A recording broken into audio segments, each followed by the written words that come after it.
Good evening. This is the Village Council Special Public Budget Meeting. The date is January 21st, 2026. The time is 5:03 p.m.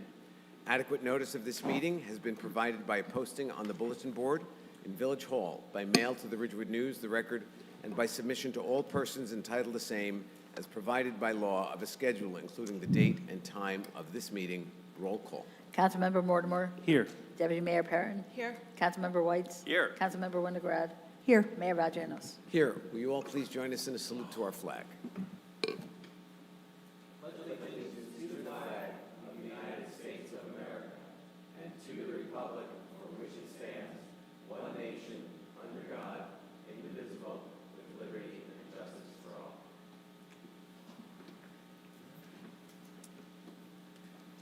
And let's go right to public comment. I don't see anyone in the audience, but I understand we have people on Zoom. So Dylan, would you put them through, please? Comments are limited to 3 minutes per person. At 1 minute, I will ring a bell, and then when it beeps, I will say time is up. Boyd, please unmute. Hello? Hello. Hi, this is Ann, not Boyd. I'm on Boyd's phone. Ann Hi. Loving, Ridgewood Ann. resident. Good evening. I believe that Parks is not on the agenda for tonight, but I wanted to make a general public comment about the budget that I sincerely hope you will consider putting 250 trees into the budget in honor of the 250th anniversary of our country, not just little saplings, but actual trees. So I'm really hoping this can happen and that it won't fall down and just become part of if there's any money left, but it'll actually be a priority. Thank you for hearing my plea. Thank you, Ann. Dylan, could you turn the volume down here in the courtroom? It's a little loud. Yes. Thank you. And bring our next person in, please. Denise Lima.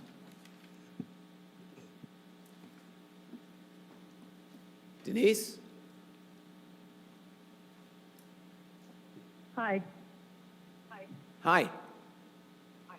Okay, good. I think this is coming through on the phone. Is it echoing?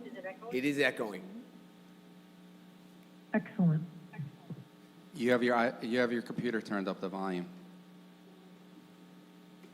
Did you catch that, Denise? If you turn the volume down on your computer, we believe that will get rid of the feedback.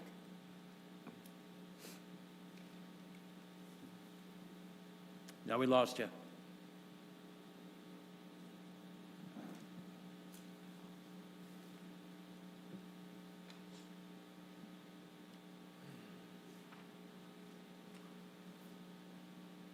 She hung up.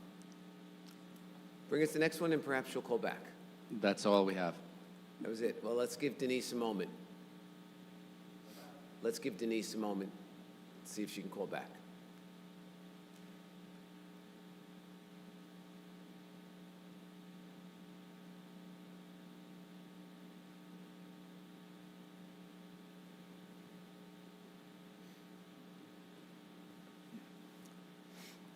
Hi, can you hear me? We Yeah, can. perfect. Okay. Super, So- thank you. So much better. Thanks for making this available for the residents via Zoom. The financial budget and discussions I know is pretty complex. Excuse me, Denise, if you would give Yep. your full name and whether you're a resident or Yeah. non-resident, I of course know, but so that everyone else Thank knows, you. please. Denise Lima. I am a Ridgewood resident. Thank you. Yes, so thank you for making this available via Zoom. And I know that financial budget discussions are never easy. They're pretty complex, especially being on Zoom without any handouts. It's going to be super hard for us to follow. So I guess I just have one or two favors to ask of the speakers. One is, please make sure you're speaking into the microphone clearly, slowly, loudly, so we can hear you. I would say even overemphasize your voice because sometimes it gets really hard to hear through the phone. I don't know that everybody knows all the department heads. It would be great if you could provide your first and last name before you start for each of your departments. And then just a little bit of information, again, so we can follow, is can you provide the 2025, what the budget amount was, and then what you are going to recommend for 2026? Hopefully, it's zero, or even better, decreasing. But just like 2-3 pieces of information that we can kind of capture to help us follow. And if you do have an increase, it would be great to understand if it's a must-have or it's a nice-to-have. And if it's a must-have, what's the impact if we don't do it from either a risk or residents or legal or, some type of synopsis? I know the procedure is coming next and maybe most of this will be covered, but again, it would be great for us that are on the phone. Thank you. Thank you, Denise. Dylan, anybody else? That's all. Great, thank you so much. And with that, I'm going to close public comment, and we will go to our manager and CFO. Paul, before we begin, Oh. just because there's going to be a record, I just want to, and we don't get this chance. Yep. So with respect to trees, because that's sort of between Frank and I, we've had many discussions within shade tree. Okay, so shade trees by definition are only the trees in the right of way. And then we have park trees. So there are two separate budget items, and I just want to clear that up for the public. We have shade trees, which are in the narrow strip next to the sidewalks, and then we have park trees. We have never, ever planted 250 street trees, ever. Since I've been here, since we've been watching this. We have done a good combination of number of hundreds of trees and then saplings. That being said, we've had this discussion. We are somewhat warm on, collectively adding 250 if we can do it. I just want to make sure that the public understands it will most definitely not be 250 street trees. We don't have the capacity. We also, just to be redundant, don't have the appetite. Where we've been very successful with street trees is upon request. My first year here, as you guys remember, we had carried over $240,000 over in capital. We don't want to see that. So we like it when the homeowner requests it, and then we say, oh, this is doable, and we go to that. We have our number for that. I have talked to Pam and Frank on this because there's places that will help with flooding, but for 250 to be achieved, it will not be a shade tree number. So when people see that number, don't think 250. We also have, just to keep in mind, we have park development coming. Should Shedler move forward this year, it'll be a huge commitment, at least from me, and I believe Frank and Pam, to make sure that in addition to the many amenities in that park, we're able to put many trees in there. So does anybody have any questions about that? Because I just want to make sure that's okay. And then, And with just to clarify one point you say, when you say we don't have appetite for that, you mean that the residents don't have appetite Yes. for trees? So, and just to Just want to make clarify. sure it's not Right, us that we're saying. right. Just to clarify that since my time on the council, we've done many things to engage the homeowner. And Pam and I went out on what we thought was going to be a victory lap to a certain street, and we talked to them about the benefits of the trees, and the homeowners rejected at the rate of 50%. When we had, over in your neighborhood, Paul, we had rates in the 30s of rejection. So we want to make sure that the trees that go in front of the homeowners, even though they're our trees, they're loved, they're cared for, and most importantly, watered. So just when we get to the budget line item, so there's no confusion, when we say shade tree is going to be, let's say, 100,000, which is not going to be enough, but let's just say, the balance of the remaining numbers could be in parks to achieve 250. Sorry. And then I believe, Bob and Keith, you can address last year's budget is still in the budget-friendly form online? Yes. Okay. So Denise, with respect to that, prior budgets are in all forms on the website. There is no one right now, but I'm assuming as this process goes, Bob, there'll be more online information available. That's it. Thanks, Siobhan. Appreciate that explanation. I know you and Frank are deep in the weeds on trees, so. Or the roots. We appreciate it. Keith? Thank you, Mayor. Good evening, everyone. Welcome to our first budget meeting, formal budget meeting for 2026. First, I want to thank Bob, Steve, and Olivia for all of their hard work in the finance office. Just to give a little history here, this process begins in the summer before the year's budget that we're addressing. Last August, Bob sent out a memorandum to all of our respective department directors, encouraging them to start to prepare their thoughts and numbers assigned to the requests for the 2026 budget process. Last fall, Bob and Olivia did a first blush with each of the department directors to kick off this process. And since the first of the year, Bob, myself, and Olivia have sat down again with each of the directors to refine the numbers that are being considered tonight. I just want to announce that tonight we will be meeting with the Health Department, which also includes Animal Control, the Tax Assessor, the Building Department, the MIS Department, the Public Library, the Police, Fire EMS, Emergency Management, and the Village Clerk's Office. On Monday, January 26th, we'll be meeting with the Municipal Court and Public Defender, the Parks and Recreation Department, the Signal Division, Water Pollution Control Facility, Streets and Fleet, the Board of Adjustment, the Planning Board, Engineering, all of our utility line items, the Village Manager, the Village Council, and the Village Attorney budgets. On Monday, February 2nd, we're slated to meet with Solid Waste and Recycling, in addition to Ridgewood Water.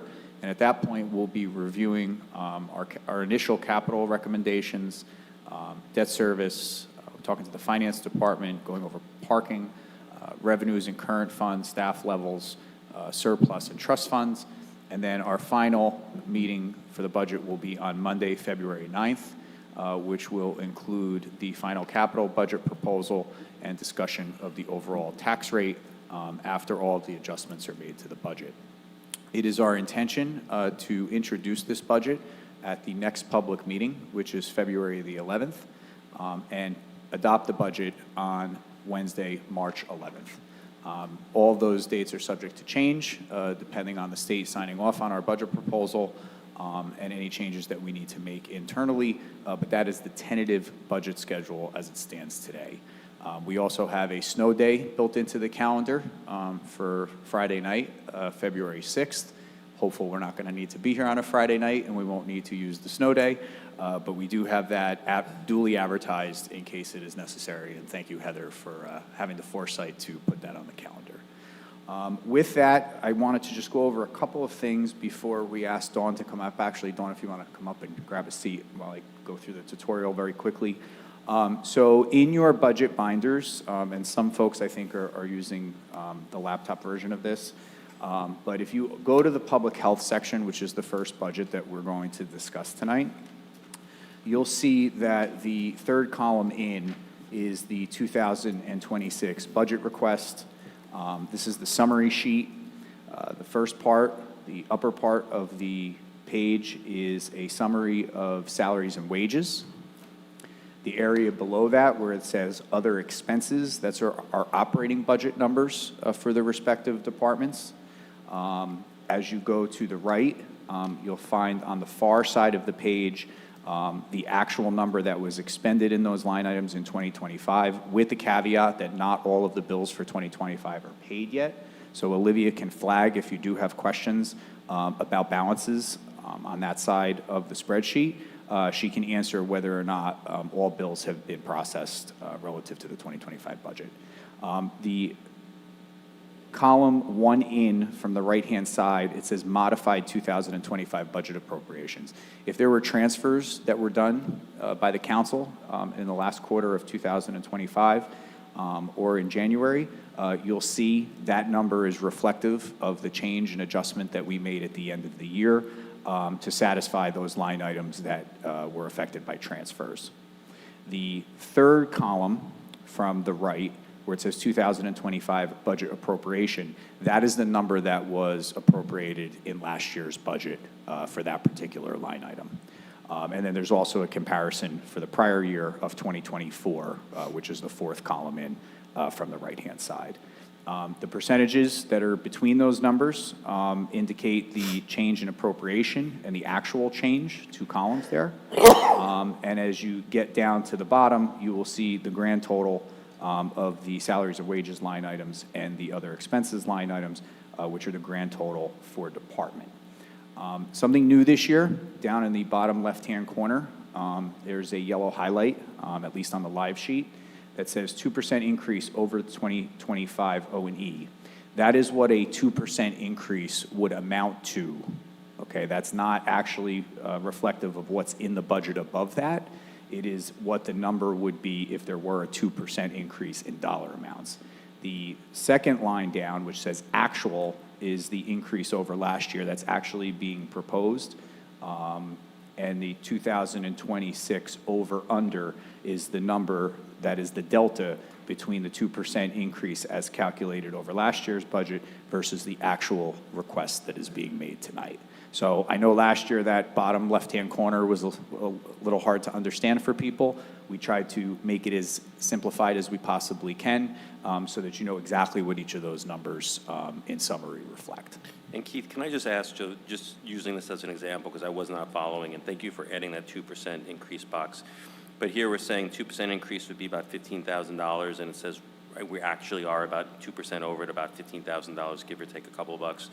But looking at the numbers for the health department, it looks like we're coming in a grand total budget request of $453,000, and it looks like last year we appropriated $371,000. Seems like more than $15,000. So where's the $15,000? So the health department is unique, and we'll get into the nitty-gritty of this. But one, we have a lot of grant offsets that get us to an actual number. And we also have the shared services agreement with MAWA that offsets a significant portion of Dawn's compensation. So we'll get into the nitty-gritty of those numbers so that you fully understand that. But when it comes down to it, once all those numbers are applied, you're about $170 in that department over 2%. So that's actual out-of-pocket expenditure by Correct. Okay. How it would affect taxation after you apply the other revenues that would be applicable to the health department. Sure. So I would ask certainly that Bob or you explain that, 'cause We're it's gonna not obvious we're gonna from go looking through at the it. whole thing Okay. as Dawn makes her presentation. Okay. And just two other points I want to make before we dive into to Dawn's budget.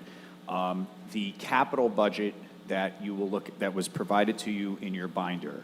I want to put this caveat out there right from the start. This is only being used tonight and at our next meeting to talk about the priority order of the department requests. So where you actually see budget numbers that are in the actual column or in the department request column, those numbers are not really applicable to the discussion. This was provided to the council so that you can see what the priority projects are for the various departments as they make their presentation. So please don't hold us to those numbers because that's still a work in progress. We also postponed our capital budget meeting until February 4th from last week so that we have some idea of what the impact of the bids at Shedler will come in like. That date is February 3rd, so our capital budget meeting is now February 4th so that we can put all the pieces of that puzzle together. So again, this is just for illustration of priorities by department. And then finally, in hard copy, I think Bob and Olivia shared with you tonight the employee count. I know this was a significant part of our discussions last year. I can tell you that it's actually built out by Bob and his team to be reflected in the order of the budget presentation. So if you want to keep this paper handy, it will give you the employee count as we go department by department. The left side of the sheet is 2025. The right side of the sheet is reflected of what's proposed in 2026. However, I'll deliver the punchline before we get through all the presentations, and that is if you go to the last page, in summary, our employee count is slated to actually be reduced by two full-time employees, and be increased by 3 part-time employees due to the agreement that we're about to enter relative to the grant for the community center and the commitment to staffing the senior programs downstairs that was made last year. That's all reflective in this budget, but the full-time count has actually gone down by 2 positions. That's great. Keith, first of all, I know I asked a lot about this, so I appreciate you putting this sheet together in advance. You were high in my mind as I we was were gonna say, for all my preparing this annoying document. Really? Wait, Evan was on your mind when you did this? No. But to be clear for folks at home, that's a big difference in the sense that for part-time employees, we don't pay for benefits like healthcare, which has gotten exceedingly expensive. ultimately, I'd love to see us, as people leave, potentially look at whether we need to backfill, and would love to see us potentially shrink areas where we could find efficiencies. But the idea that, we're at least holding flat and in some ways getting better because we're not paying for those benefits is a really great way to kick off the meeting. So thank you. And as we go through, after we talk about the budget, we'll take a look at the impact of the employee count in each department as we go through the process. All right? So- Could I say two things? First of all, because you're sitting next to Frank. Frank, you have to remind Evan, this is grant money with the health department. So Evan, when we talk about grants, Frank and I are going to be like, yes. And two, with the additional headcount, I just want to make sure that recreational specialists, we're expanding senior services, are unique people in general. So it's hard to take somebody and put them in that role. So the prior decision that we made, with the Liz Cloak presentation, we need people with unique skills to expand that. So, and we kind of already had that discussion, but I'm expecting a big shout out to Grant 7 at the end of Dawn's presentation. I'm a huge fan of grants, so that's great. So Dawn, if you want to start by just talking a little bit about the adjustments that are being made in the salaries and wages section of your budget. Your mic is not on. Let's run back. Can you hear me now? Much better. Good evening, everyone. I'm excited to be the first one to go. I had to say that. I was never the first one in all these years. So I just want to start off by saying I have no changes in headcount from 2025. Juggling 2 maternity leaves, so we got some part-time people coming in, all paid by the grants, which worked out really well. I have 1 going out, 1 is out. There's going to be a little overlap. Hopefully by August, we'll all be back working again. With our grants, Dawn, if I could just interrupt you. I know in your mind, because she's been gone for a little while, we do actually have a reduction of a full-time employee in your department. oh, But yes. she left mid-year last year, so the headcount's not different from the end of last year to the beginning of this year. But from budget time to this year, it's actually a reduction of 1 Oh. full-time employee who actually now works for Dawn up in Mawa. So Oh, right. Yeah. Didn't even think about that. I'm sorry about that, yes. Who's now working for me full-time in Mawa, so that worked out. And we also we cut the registrar last year, we cut some of her hours, so she's still staying part-time. And the grant is covering, we have 3 grants currently. 2 of them are covering some nursing. We're buying another electric sign that we're sharing with the police. Some printers, some repairing of typewriters. Yes, we still use typewriters. And paying for both part-time REHS staff through June. So, and then What's REHS? the health inspectors. Oh. Yeah. So, and we will have more grant money July 1. We just don't know how much, and we don't know when we're going to know how much. So hopefully, and then we're going to put that towards the part-time inspectors and also towards one of our health educators. So you're saying more grant money over and above? July 1. So your budget's going to look better than it does now? Yes. So depending on the amount of the grants, we won't know what will be granted to the village by the time the budget is adopted.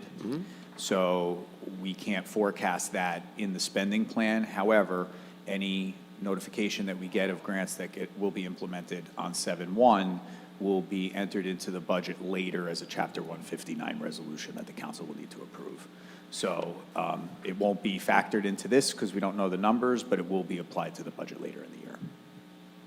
Good. So can you talk me through how we're So doing yeah, the 2% thing? Yeah. so Olivia, if you could, if you go to the second tab, which is a summary of the salaries and wages calculations, Olivia, can you just take us through that section there that shows the applicability of the grants?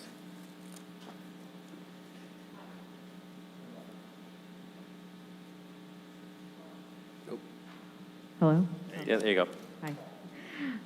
Okay, so if you'll see the Health 2026 tab, so in the 25 all the way to the left, that's their head count from 2025. And then I also put next to that the 2025 increases, so you see how we got to the numbers that we did last year with all of their grants and Dawn's offset for MAWA, and any other shared services and things like that. So then moving to the right where it says 2026, you'll see that they are one less employee in 26.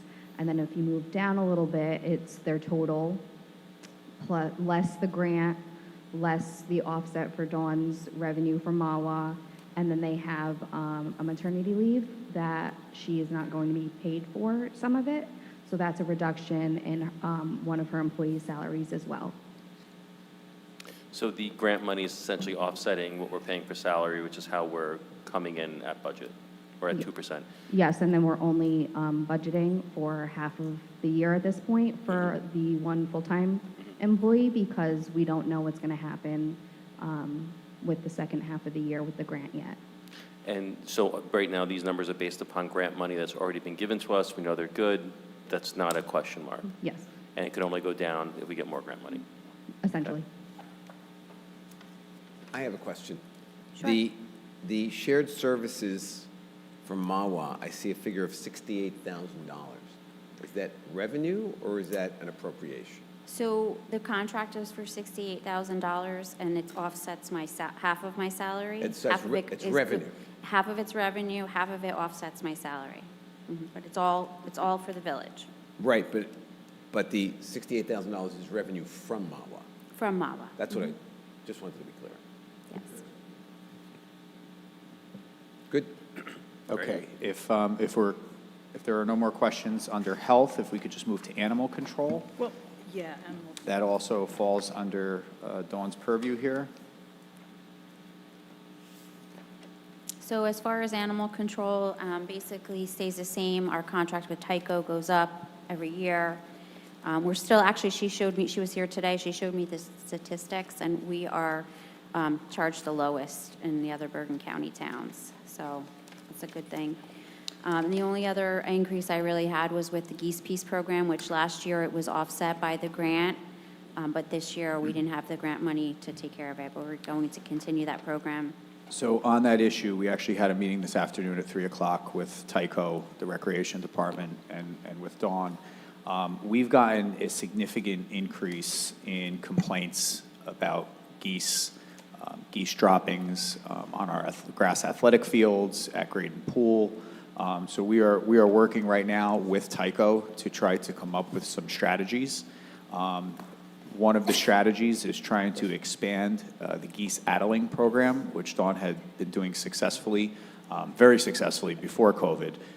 It's been a little more difficult since COVID to gather people and have folks go out there and do that.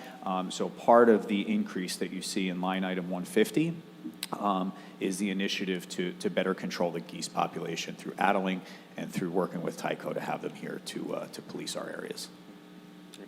And Keith, I see we only spent about $4,300 so far. Do we still have outstanding bills? Is that why the number's so low? Ali? Yeah, we still have outstanding bills. Okay. So we think we're probably going to come in around the $7,100 that we budgeted for last year?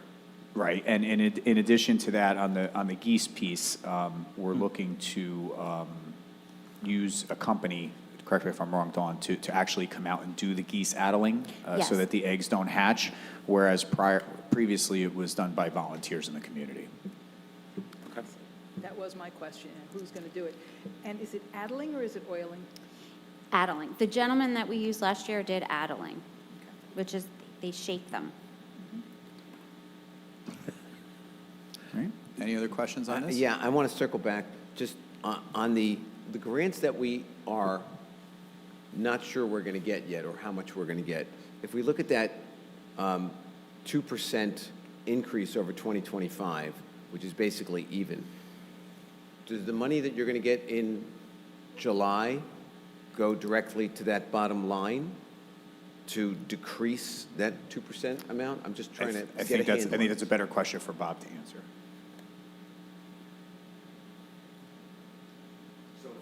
Taken the grant that we're looking at in July is all salaries and wages? That was the plan. So it could be $20,000. This grant was $400,000, then it was $40,000, so we don't know. I understand that. My question is, let's say, the actual you have here is $15,000 $150. If we get a $5,000 grant, does that reduce that number to $10,150?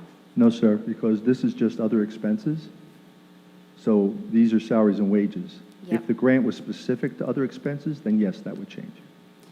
It's limited to what we can spend the money on, The number you so see in the yellow is just other expenses. It's not salaries and wages. I see. Oh, I'm Yeah, sorry. but The bottom left-hand For them, corner. it's yellow. It's there. Remember, Paul, last year, we had the interruption, or the potential interruption with the federal grant, and that was a salary and wages. I do. right? No, That I was just last trying to get a spring. handle on, I'm not being critical one way or the other, just want to understand it. So you are correct. If it's other expenses, then yes, that number would change. Got it, Yeah. got it. Thank you very much. I'm good. Thank you, Dawn. thank you. Any other questions for Dawn? Nope. Thank you. Thank you. Thank you, Dawn. Get some more grant Good money, luck on the please. summer grant. Okay, I'd like to call up Bill Palumbo, our tax assessor. I have to and, say, Dawn has been the grant champion. She's, practically filling her staff with grant paid people. So thank you very much. Really appreciate it. And I hope the wellness program next year is as good as it was this year. Oh, it's going to be better. So with regard to Mr. Palumbo, first of all, welcome, Bill. I just want to remind the council that at the end of last year, we entered into a shared services agreement similar to the agreement that we have with Dawn and sharing her with MAWA. We are now sharing Bill with the Township of West Milford. If you look at the second tab, you'll see the 2026 salary summary and the offset of $33,480, correct, Olivia? Okay. So that will be applied similar to the dollar amount that the mayor referred to when he was speaking to Dawn. But Bill, with that, if you want to just run through your salaries and wages and then talk about your other expenses, and you are going to see some increases in the O&E on this, but Bill will walk you through as to why those increases are present. So good evening, everyone. No change in staff, just myself and my assistant Renee. You will see that, yes, it is not a 2% increase. A little more? It is much larger, but it's because we do have situations and things coming up this year where we do have the reassessment. So this is a way, the tax reassessment that's going to be taking place. Right. So part of this, much of this is that number, or at least half of it. $500,000 worth in order to pay for that part of it for this year. I thought, I know, Keith, when you had briefed this on us, I thought this would be paid out over several years. Am I misremembering that? So on line item 029, which is the contractual service for appraisal systems to conduct the reassessment this year, which would go into effect in 2027, there's two ways of funding this. One is to split the costs over 2 years, this year's budget and next year's budget, because they won't actually finalize their work until 2027. The other approach, if it doesn't work based on where we are with the 2026 budget, is to pass what's called a special emergency, which and the reassessment qualifies for a special emergency, which would require a council resolution that would authorize Bob to spread the payments of this cost out over 5 years. Our initial blush at the budget is to put it in and pay it over 2, so we don't carry that burden for 5 years. I'm not optimistic that it's going to be able to stay in the budget as a 2-year payment. I think we're probably and likely going to have to move to the special emergency. But on our first round of this with the council, we're going to try to split it over 2 payments rather than 5. So this represents basically half of what we're going to have to pay for this. That's then. correct. And just for folks at home, we didn't have the benefit of the briefing we had from you earlier in, well, I guess it was last year. This is a state-mandated reassessment where somebody comes in, looks at every property, reassesses the appropriate tax. We have no discretion. It has to be done by law. Yeah, as a matter of fact, I think Bill can add some color to that if you want to Yeah, talk we about were the actually reassessment. ordered for a revaluation for 2027. It's essentially the same idea. Reassessment's actually a little bit less work for the company. So that's why actually doing a reassessment, we're going to save a little bit of money. I think it's almost $400,000 over this 2-year span. It is a county mandated order. Once ratios go below a certain point, you get ordered to do a revaluation because your assessments do not match the market anymore. I see. So we're technically losing revenue.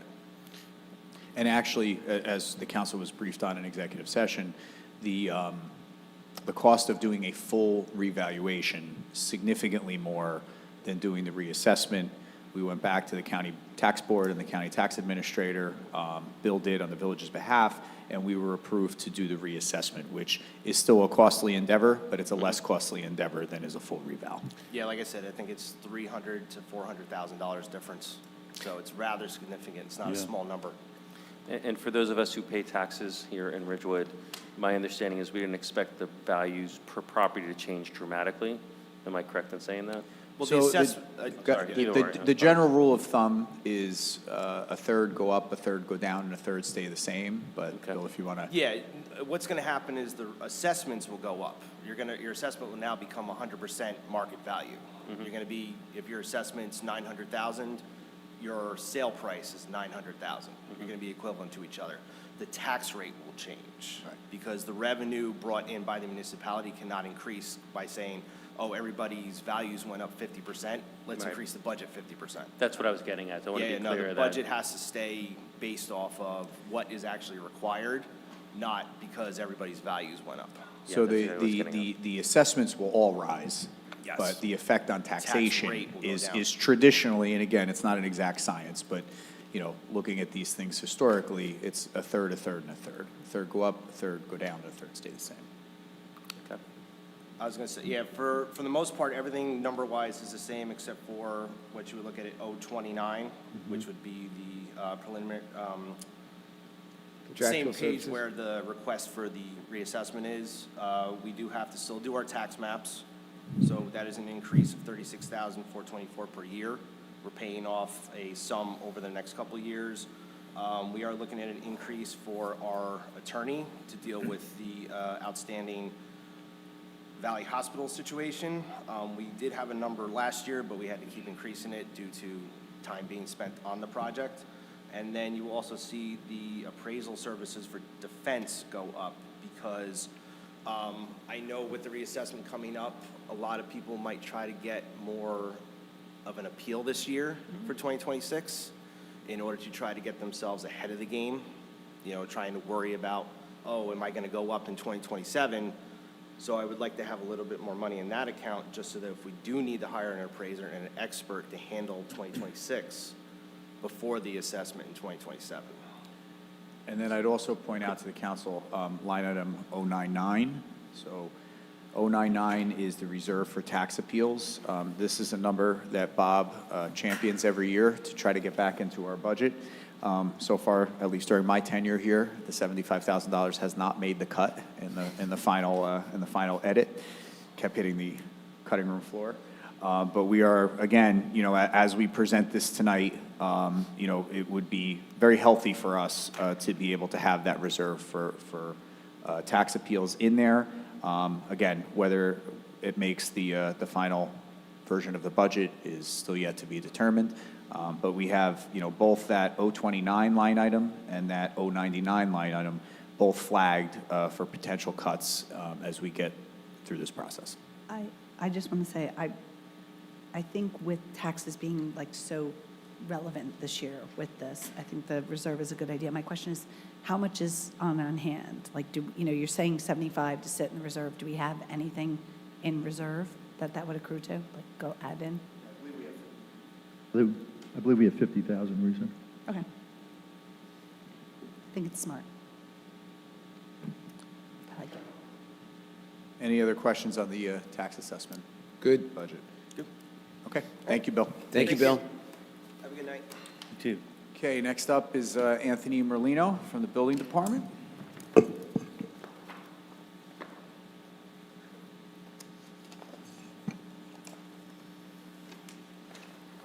Evening, everyone. Hi, Tony. How are you? Good, how you How's doing? everyone? Very good. Actually, you're coming in under budget. We're very good. Right? Yeah, I was going to say that the main operating part, just about the same as last year. I've requested this year another employee. Tony, could you speak up just a little bit? Yes. Thank you. I want to give you some numbers We're up on the number of permits again. 1,834 permits last year. That's just the UCC building permits. And this year, 2024, 1,834. 2025 last year was 1,938. Our inspections, a total of 7,478 inspections. Wow. That's all disciplines: building, electrical, plumbing, fire, elevator. And this year, it's 7,162 we've done. Our biggest problem is we are in violation of the Uniform Construction Code. Within 24 hours, I have to come out and make inspections within 3 business days after that. And we're woefully, plumbing, electric, fire are okay. It's the building portion. We're 2 weeks, it's been for almost 2 years, 2 weeks behind on building inspections. I go out when I can. Our one building inspector, part-time building inspector, is a retiree like I am, can only work a maximum number of hours a week. He chose Monday, Tuesday, Wednesdays, and on Thursday and Fridays, our building subcode official, who's also an inspector, subcode official does plan review, goes out Thursdays and Fridays. Thursdays and Fridays, plan review stops. If I can take a plan review here and there, I do. So the request for the part-time building inspector, who can work up to 29 hours a week and not be considered full-time, will put us in line with the requirements in the code, which is that 3 business days, 72-hour window that we have. That's basically it. I mean, I know it's asking for an employee is pretty significant, but we're hurting for that. So Keith, it says here you're coming in below the 2% increase. How are we doing that if we're adding an employee? So that's just on the operating side. Gotcha. Oh, I see. All the salaries and wages are either contractual or based on the need that's being presented to the council. So Tony, do you need a part-time building inspector or a full-time building inspector? Because the 2 weeks, as you and I have discussed on a number of occasions over the last 30 years, is an issue for so many people, so many businesses, so many residents. What do you need to bring that within the 3 days? Well, I'm asking for part-time because I think that'll work. So one part-time employee. One part-time building inspector. It has to be building. I mean, it can't be. Right. It's got to be the building discipline. And I think with 27 or 28 hours a week, we could catch up without a problem. So Tony, is it safe to say that the minimum you would need is a part-time employee to do building inspections? Ideally, if you had a full-time employee, that would really clean things up. Well, a full-time employee would be wonderful. You can hire a full-time employee who has multiple licenses, which would offset vacations for electrical and plumbing. Full-time would be wonderful. I asked for part-time because I think it'll work. I think that'll help us. Okay. I mean, I think that sounds beneficial to the community, the Central Business District, to your department, and I support the part-time for the obvious reasons. But I mean, that does seem like a long delay, and when people are tied up in that delay, it's not good. I do want to say good job this year. I know it's been busy, and this is good. I'm glad we found an electrical engineer, but I think a part-time employee that's going to make people get into their space, whether it's commercial or residential, faster and, of course, safer. I think we should really consider that. By the way, what you approved last year for me has been a tremendous help. You approved a full-time employee administrative person last year. It's really helping us out because that young lady is taking a little bit of work away from the other two in the office, one being zoning. And again, zoning stops when she has to deal with counters, phone calls, scheduling, and all that stuff. So it's been tremendous. The fact that the zoning officer can focus on zoning work and rather than counter work, and that we have another person in there who's able to deal with the folks coming in and servicing them at the counter, I think that's made a remarkable difference in moving some of the workload down there. It's noticeable, yeah. I have to ask, how is SDL working for you? Are you a bigger fan of it than last year? STL's working. Good. That's good. Good So answer. it's all we have. It's all we have. It's got some flaws, but it's working. Yes, it works. Good. Any other questions? All good. All right, thanks, Tony. Thank Appreciate you. your time. Tony. All right. Thank you. And I'd like to invite both Neil Gallone and Dylan Hanson up to make the presentation for IT. This is MIS in the binder, right? Yes. Thank you. Hi, how are you? And I just want to stress to the council as Dylan makes his way up, with regard to any of these requests that are being made for additional staff, and again, it's, as I pointed out at the beginning of the meeting, it's somewhat minimal this year in comparison to last year.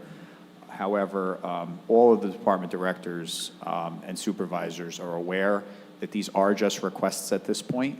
And depending on how we close out year end for 2025, as far as revenues and surplus, and all the different factors that go into delivering our final budget, you know, all of this is, there is room for potential cuts even beyond what's being presented as priority to the council tonight and at the next two subsequent budget meetings. So I just want to stress that, similar to the discussion we had with Bill Palumbo, about spreading out some of those payments and possibly reducing that one line item. That really is applicable to all the departments making their presentations. So I just want to put that out there. Neil, you want to start us off? Welcome, Neil. Dylan? Good evening. Good evening. I have just recently taken on this role, and this is a budget that Dylan has spent time with Bob and Keith going over, so I'm very gratefully here with Dylan, who's going to run through it with you guys and be able to answer any questions you may have. Take it away, Dylan. All right, so our biggest increases are on tab 29. Has to do with, the first one is the Exchange server at the bottom. Microsoft's going to be charging a licensing fee. They're not sure what the pricing is going to be, so I put $19,200 in for that. And then our other increase was from the VMware for the phone system.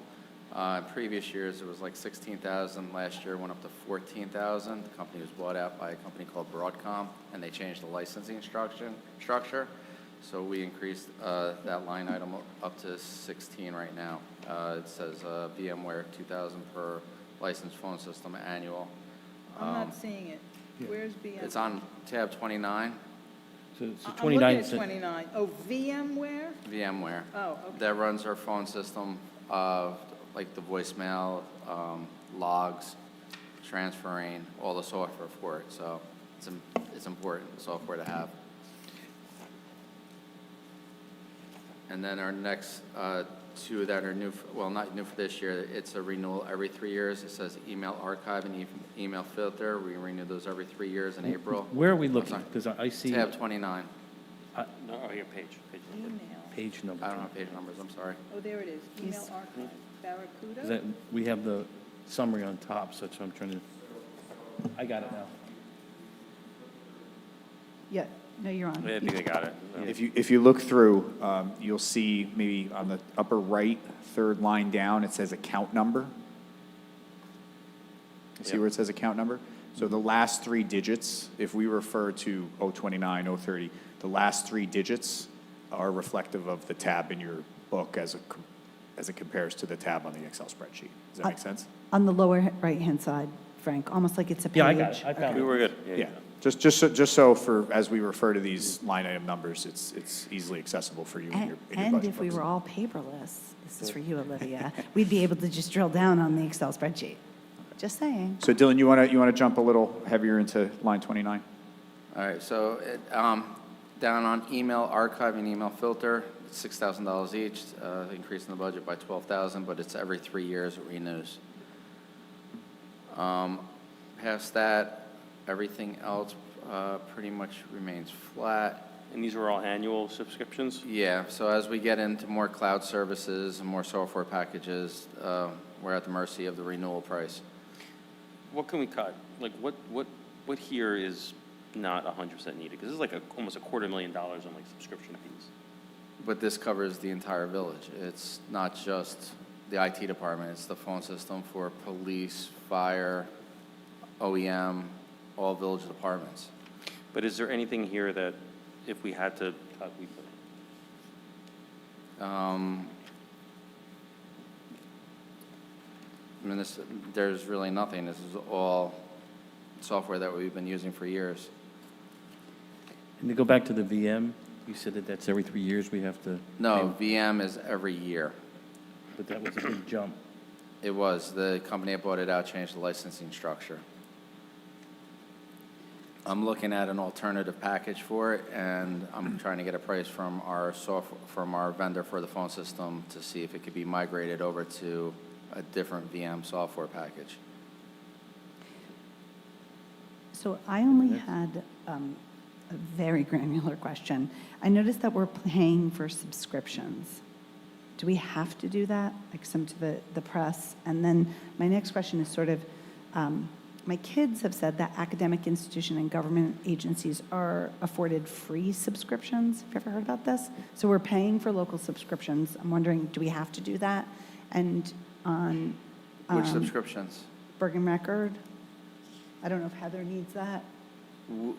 So there's one free account that we get, but any additional ones we have to pay for. Okay. So the one is being used by one office already. This one, since they let me sign up, I share it amongst a group of people. I'm not the only one. I gave access to multiple people to look at articles online. Education gets it free. They get multiple accounts. We only got one. We're only entitled to, is it, The one user, but the other one that I signed up for, they allow multiple people to sign in under. okay, and have we, just on the free side, have we explored all the free options that are available for government? I asked them, they don't. Okay. I even try, once in a while, I'll call up too, and they'll give me the monthly service for like $6 a month or $3 a month for 6 months. So I normally keep on top of that. So gentlemen, the last line item on sheet 29, or account 29, the Exchange SE hybrid cloud, the new system for the 400 accounts, that's something new that wasn't there last year. I know the phone vendor jacked up the price pretty good up above. But can you just talk about that $19,200 and what that work effort looks like? So what it is we have an on-site mail server, and they're pushing people to go hybrid or full into the cloud. So they're licensing the on-site prem servers, but they didn't come out with a full price yet. Right now, it's up in the air, and Microsoft's not sure if they're going to apply it second quarter, third quarter, or the following year. They haven't. I've called up our vendors and everything. Nobody has any pricing yet because Microsoft hasn't released it. What it is it pays for each of our users on the server here to allow them to use the service or to use email. So like each one of you would be a licensed CAL. It would be considered. And that's why you have 400 accounts. We also have specialty accounts, so like we have mailboxes for water metering, we have mailboxes for tax assessor, we have all different specialty mailboxes that people can email into. So we have to pay for those additionally. We are looking to filter some of them out there no longer being used, or if we can find an alternative for like a distribution versus a standard mailbox to cut down on the count. But every single person has an email address. And DocuSign, that went down by half. Why? Last year, the company that originally quoted me the price for it, they quoted me the wrong pricing. They quoted me business enterprise versus government. Oh. So this is the government pricing, and I caught that, and they were like, oh, no, it was a mistake on our side. Dylan, did you say every person who works for us has an email account? Yes. And I'm just curious, does every person need an email account? Yeah. I would say yes. I'm just curious, Like, to me, I'm more wondering, does everybody need voicemail? I mean, how often do people? Voicemail, we're not paying a license fee. Just to follow up on this. So regarding the email account, yes, because of our time and attendance. So for people to log in and out of our time and attendance, they have to have an email address. Thank you. You're welcome. And then, Paul, we have many more because somebody like Dina Cat would have Dina Cat, but then she has the generic shade tree. Nope. So And I'm thinking more of our frontline staffers who, you know, work in the sanitation department that, you know, It's tied back to their time and attendance. That's the right, issue. got it. Now I understand. am I allowed to make my mayor email joke now? No, just kidding. Thank you. Let's move on. So I think that the ask that I have still is for you both, if you can go back and to the extent that you can, and again, some of this stuff is vital to our operations, and if we weren't funding this, people would not be able to do their job or as effectively do their job, so I think that's totally understood. IT is the backbone of every operation we conduct here, so with that being recognized, I think it would be prudent just to go in and see if there's any of these line items, especially on sheet 29, that can be scrubbed going into next year.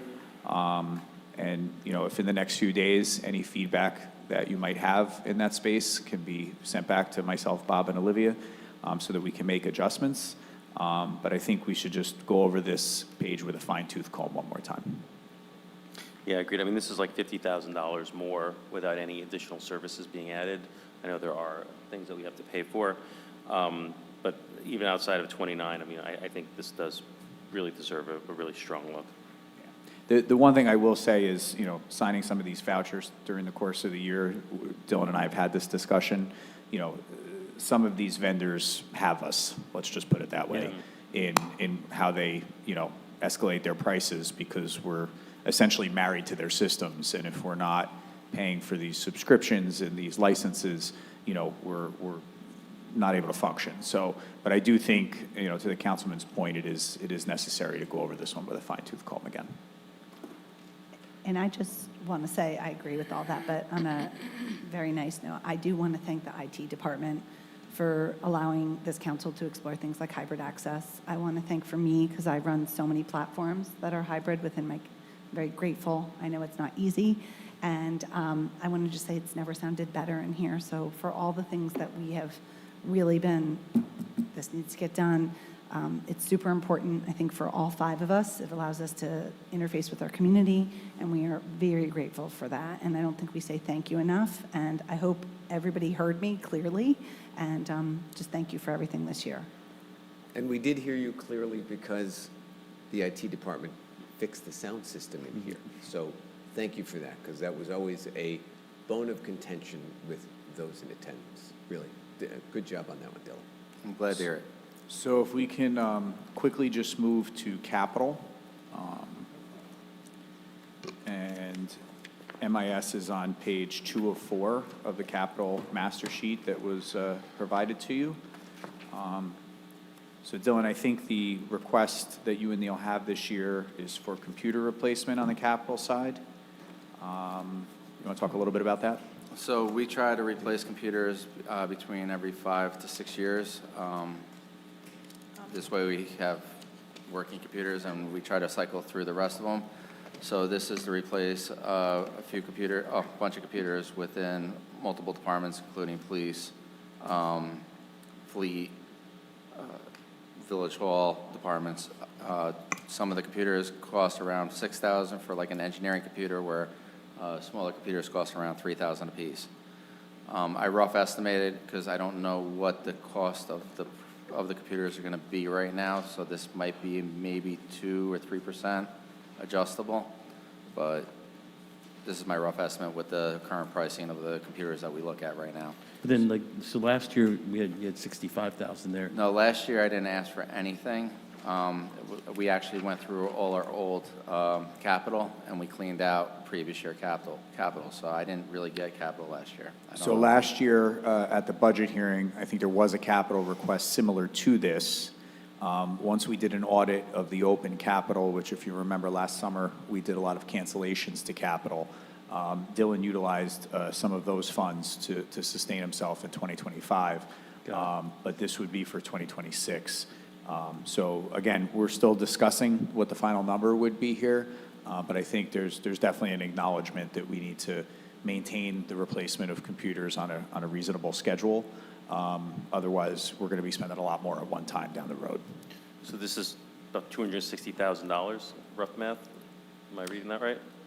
The number that was initially requested was 80. I think we're down in the 65 area.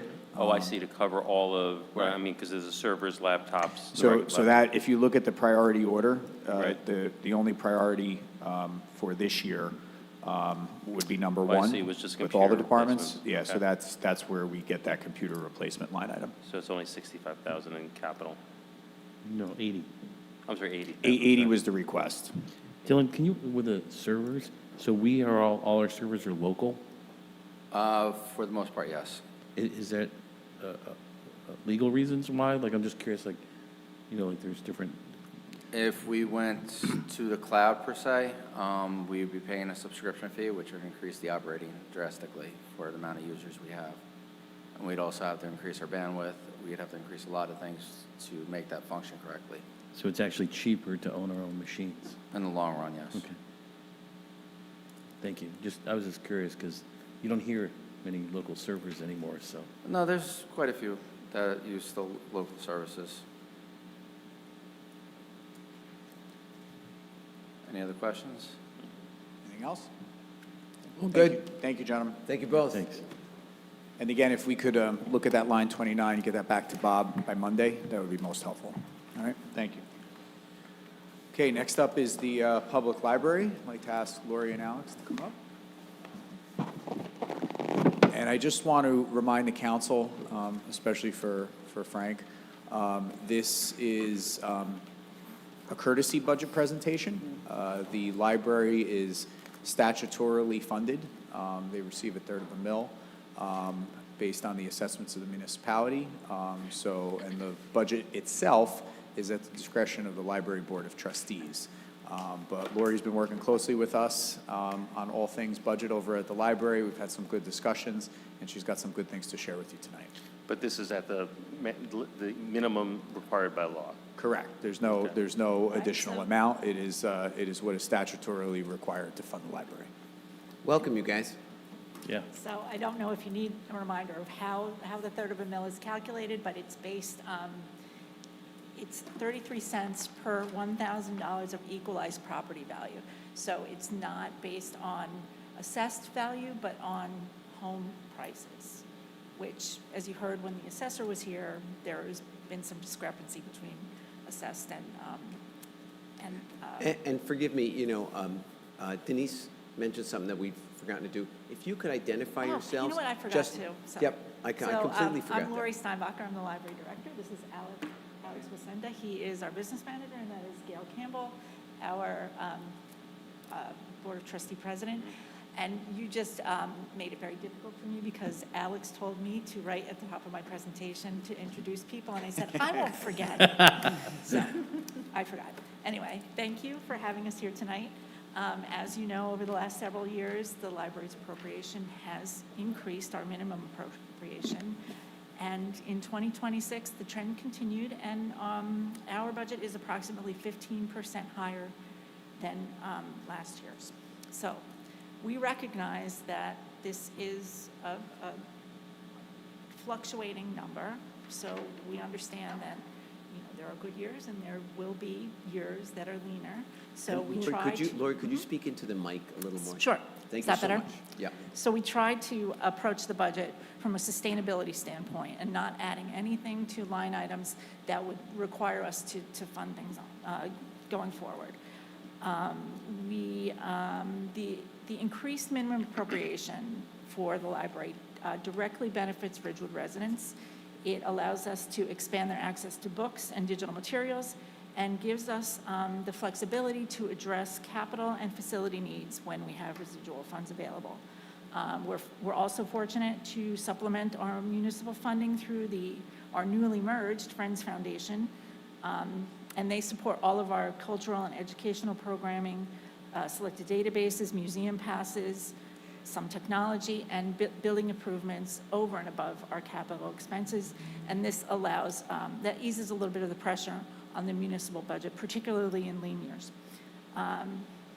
So as you know, libraries have limited ways to generate revenue, and we still do try to generate revenue outside of the municipal budget. In 2024, the library started to become a passport acceptance facility. Yeah. We started out at 3 days a week, and in 2025, we've now expanded that service to 6 days a week. For 2025, we processed 1,250 applications, and we generated a gross revenue of $62,000, and our net income from just passport acceptance was just under $30,000.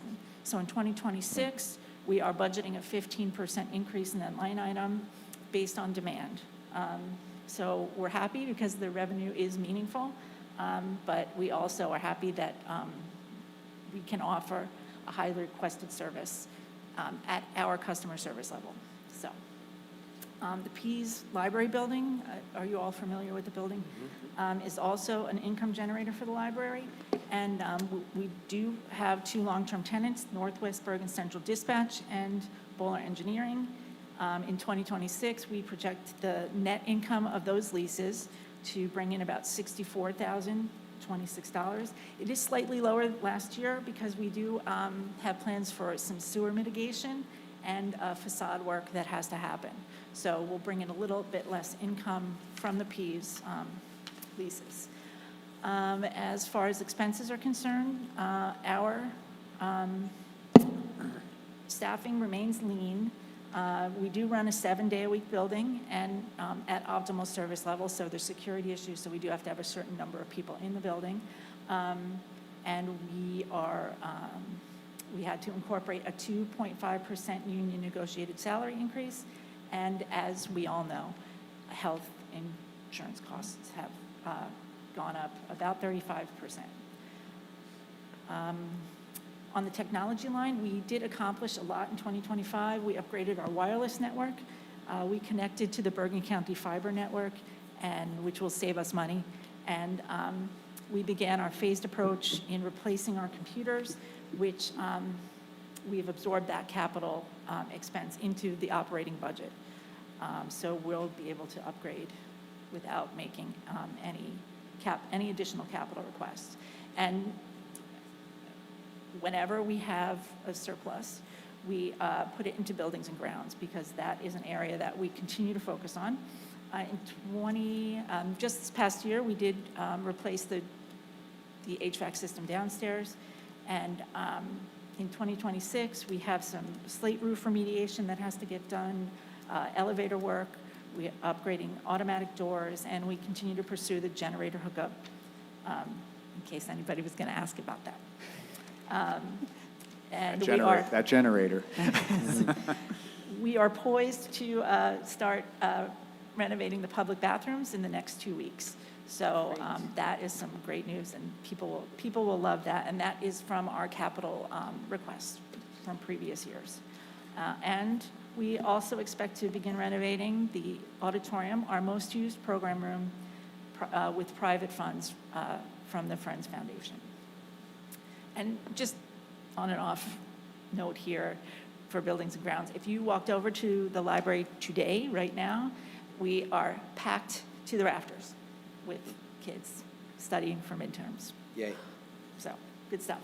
Books, databases, and media are central to our mission. Ridgewood is a community of readers. If you ask anyone, you will know that. We've allocated additional funds for both physical and digital collections.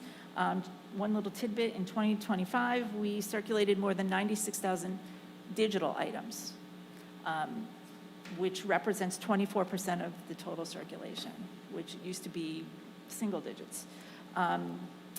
Digital materials often cost significantly more than physical books, and if we had a couple of hours, I could go over that with you, and you would be appalled. So the investment in this line item allows us to meet demand across all formats and serve readers of all preferences. And finally, the budget includes a capital request of $115,000. First priority is replacing the 20-year-old swing automatic doors with sliding glass doors to improve accessibility and traffic flow. And the second priority is $55,000 for the final phase of carpeting replacement on the second floor. The carpeting was replaced with capital funds downstairs. We asked for half of it last year, asking for the second half this year. And that will align with the fundraising that we'll be doing for the second floor renovation. And just as a final note, the library's top priority always remains to be providing high-quality service, programs, and assistance while maintaining, while minimizing the impact on Ridgewood taxpayers. So that's always at the forefront when we're preparing our budget. So thank you for your continued support, and I would be happy to take any questions that you might have. So Lori, just to confirm your capital request, it's $55,000 for carpeting, correct? Carpeting, For this that year. was Okay. number one. Thank you. Yeah.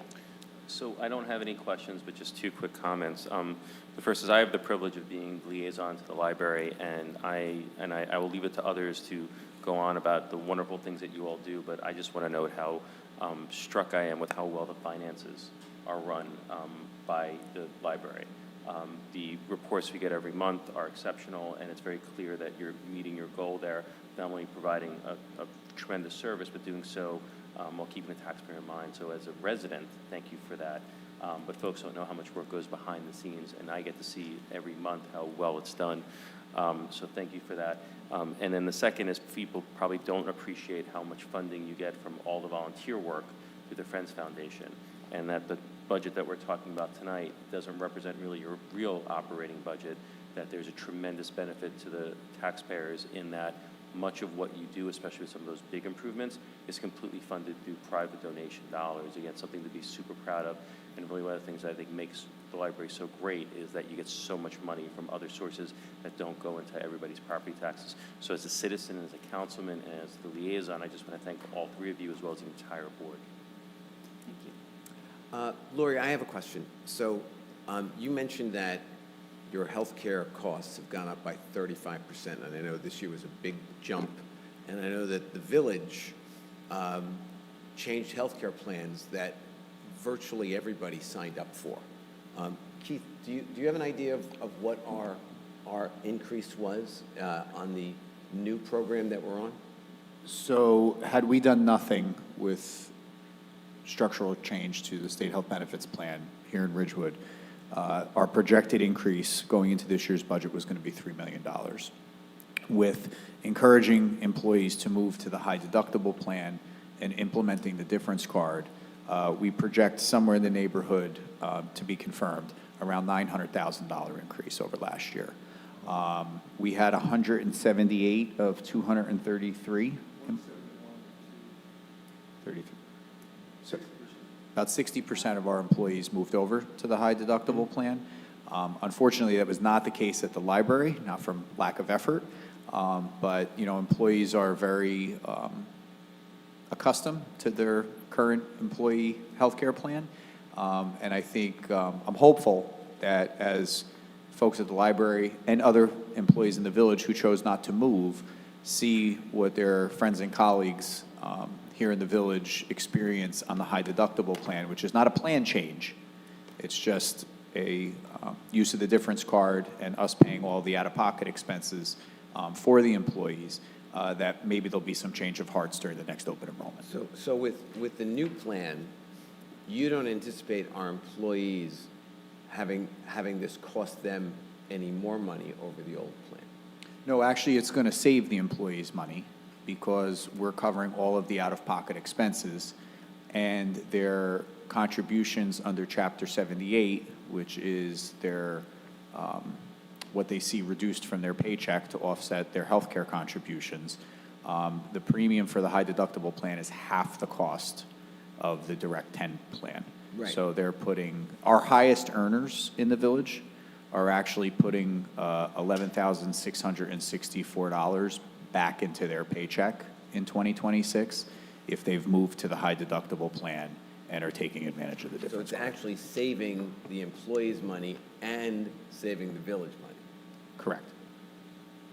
And So we, ask Alex, I was dancing as fast as I could in October. And we had a meeting and we tried to convince everybody, librarians are natural researchers, and I think maybe they needed extra time and we didn't have No, it. as long as you are fully aware of all of this. I am fully aware, and I am fully confident that next year we will have conversion. And again, it's not our budget, and we Right. appreciate the courtesy review. I'm just thinking, again, in terms of, and I know you're dancing as fast as you can on it, I got that, is to Right. save the employees' money as well as the library and the taxpayers. Absolutely. Because if it just saved the library and the taxpayers' money, if I was an employee, I wouldn't change. But if Right. it saves them money, and I know that, again, I'm preaching to the saved on this one. Right. But I'm hoping that maybe one or two of those staff members might be looking in on this and hearing that if it saves them money and gives them the same coverage. Yeah. That's, and believe me, I understand, we're married to our healthcare plan. So, if you could speak into the microphone, Gail. Hi, I was thinking, we've been discussing this, and is it possible for Keith or someone to come to the library and give a presentation about this again to library employees? I'm going to So- volunteer him. Yeah, please. So through you, Mayor, I'm ahead of you. When we had our budget meeting last week with Lori and Alex, I offered just that. I also offered to bring in our representative from the Difference Card, who is exceptionally versed in answering just about any question that an employee can come up with, because they do this with multiple government agencies in New Jersey. So more than happy to come and have that conversation. And there is some rumblings in the rumor mill in New Jersey that they may do an open enrollment mid-year. Now, there's nothing that's official, there's nothing that's been said, but it's certainly something that's being contemplated. And with this new administration in Trenton only being there for the last 24 hours, we'll give them some time to figure that out, but that is something that's being contemplated down there. So if that's the case, we should align the education program for the employees to happen before any early enrollment in this year takes place. If not, we'll wait till next October and we'll align it for that. So I just had a couple things I want to say, because people are listening. So our council's been deeply committed to alternate sources of revenue. So not only do you have the dedicated tax, but Pease Library, because Gertrude Pease was a genius, benefits only the library. And so that rental of that building, which is over on Garber Square, not to be confused with Wellesley Square, offsets your budget by $64,000. And that's just smart. And I think the general taxpayer and you guys should only be complimented on that. Additionally, I have a couple anecdotal things here. My daughter got her passport renewed this year. It was such a service. She forgot one of her papers. She came to the gym, and then 3 people from my gym heard about this and went, and it is such a service. And then financially, it produces such revenue. I'm so impressed. I also want to let the public know that as a reader, this year's author is so prime time and going to generate such income. It's Anna Quinlan. So that is the first book that I read in a public place and cried about. So congratulations on that. And lastly, just an idea. Frank, Keith, and I, the police are here. There's a Real ID crunch in New Jersey, right? So Real ID is kind of a nightmare to get, and DMV now has a new head. In other states, libraries do processing, and they get the revenue. And so this is not allowed in the state of New Jersey. It's not something that we can do now, but I like ideas. And if okay with you guys, I'd like to talk about that. We have a new now appointee at the head. So in New Jersey, you just go to DMV, or you torture Heather and get the DMV van. But in other states like Massachusetts allows you to apply for it at AAA, and other ideas at the state level or library. So I'd like you guys to think about that, because if you can do passports, you could do Real ID. We could get some revenue, we could get some service. It could make identification in the state of New Jersey better. And I just am really warm on the idea that this is a good service for Ridgewood. And it's just an idea, but maybe Ridgewood could write a letter. We could talk about that and bring in some extra revenue. Yeah, I mean, the library is poised to, take over any kind of system like that, especially now that we're up to speed on passports. We have really solid staff there. We understand, the bureaucratic rigmarole you have to go Yeah. through. So we'd be happy to do whatever we need to do. So I'm gonna send you that, but I think this is a huge part of our function is to make these governmental processes easier, and the library is just that. It's like a dream. If you haven't renewed your passport, it's a dream, and, you know, They're very good. it's great. They're And excellent. I hope this will work. So I'm going to write Lori, and then your librarians can research it. It'll be like the best paper ever that we send, best written letter in the state of That's New right. Jersey. No AI. And by the way, just on that note, I am, and we've had this discussion, I'm so in awe of our library, how it has evolved over the years from the library that I used to go to what it is today. I mean, and again, just by way of example, that you process passports as a service to this community that supports the library, that is there for the community, is just one shining example of the many, many things you do and how the library has evolved. And you mentioned before how the auditorium is the most utilized space. I have been in there for more programs than I can count over the years. So I just want to thank all of you for and your wonderful staff for the incredible work you do. I know that everybody who works at the library loves the library. So thank you all. Really appreciate it. Thank you so much. Yeah, and I'd like to say that my daughters are in the library all the time, so they probably account for a lot of that 96,000. And as Paul said too, like the library of things is real important, and everything from the Wi-Fi hotspots to just movies and everything. So it is, and my kids are always, and my wife too, say how it's the best library in the area because of all this stuff. So thank you for all you do. And we have the best historian at our library as well. So thanks for that too. She's very good. Well, thank you. Great. For So all of let's this. see if we can save some of the staff some money on their healthcare costs while maintaining the high level of healthcare insurance that they have now. Thank you. This time Thank you next so much. year, I will assure you, we will have some reduction. Thank you so Excellent. much. Thank you. Thanks.